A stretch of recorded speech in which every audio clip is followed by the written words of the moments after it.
Sir India US की trade deal इसलिए नहीं हुई क्योंकि पीएम मोदी ने ट्रंप को यहाँ पे कॉल नहीं किया, ये कोई बात होती है? आइए मैम मैं समझाता हूँ।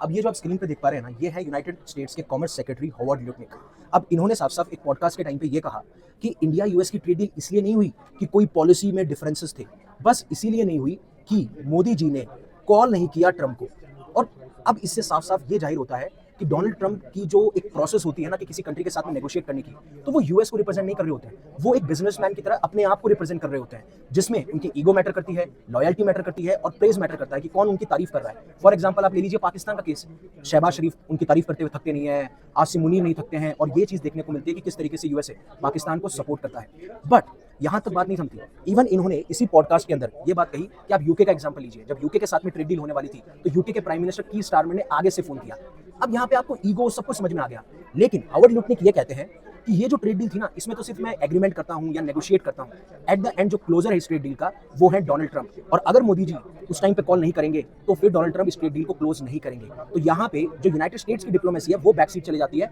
और जो इनकी पर्सनल डिप्लोमेसी है वो पिक्चर में आ जाती है। और अब कॉन्ट्राडिक्शन देखिए, अभी 2 दिन पहले इन्होंने कहा था कि पीएम मोदी मुझे बोलते हैं कि मैं आपसे मिलना चाहता हूं, I am here to see you, but उसी के बाद में हॉवर्ड ल्यूटनिक जो है वो ये कह देते हैं कि ऐसा कुछ नहीं हुआ था, मोदी ने ट्रंप को कॉल नहीं किया था। तो ये आपस में ही इनको समझ में नहीं आ रहा कि एक्चुअली में हो क्या रहा है। और इसकी कहानी देखिए आप, 25% टैरिफ तो मोस्टली लगने ही लगने थे, लेकिन जब सीजफायर होता है इंडिया और पाकिस्तान के कन्फ्लिक्ट के बीच में, तो ये एक्सपेक्ट किया जा रहा था तो कि इंडिया नाम लेगी कि डोनाल्ड ट्रंप ने ये सीजफायर कराया है और उनको नोबेल पीस प्राइज के लिए नॉमिनेट किया जाएगा। बट यहाँ पे भी बात नहीं हुई और फिर उसके बाद में मोदी ने कॉल भी नहीं किया, तो ये टैरिफ 50% तक बढ़ा दिया गया, जिसमें 25% टैरिफ तो इसलिए था कि इंडिया रशियन ऑयल परचेज कर रहा है। अब बात यहाँ पे कि रशियन ऑयल तो पहले भी परचेज किया जा रहा था, लेकिन ये सारी सिचुएशन जहाँ पे सीजफायर का क्रेडिट ना देना, नोबेल पीस प्राइज के लिए नॉमिनेट ना करना, फिर उसके बाद में मोदी का कॉल ना करना, इसकी वजह से ये ट्रेड डील इंडिया और यूएसए की नहीं हो पाती है। और अभी आप देखिए, कल ही एक सैंक्शन बिल भी आया है, अगर वो पास हो जाता है तो डोनाल्ड ट्रंप के पास में पावर होगी कि वो 500% तक टैरिफ जो है वो इंडिया, चाइना और ब्राजील पे लगा सकते हैं, जो कि रशियन ऑयल को परचेज करते हैं। तो यहाँ से साफ साफ ये दिखता है ये एक पर्सनल डिप्लोमेसी का खेल है,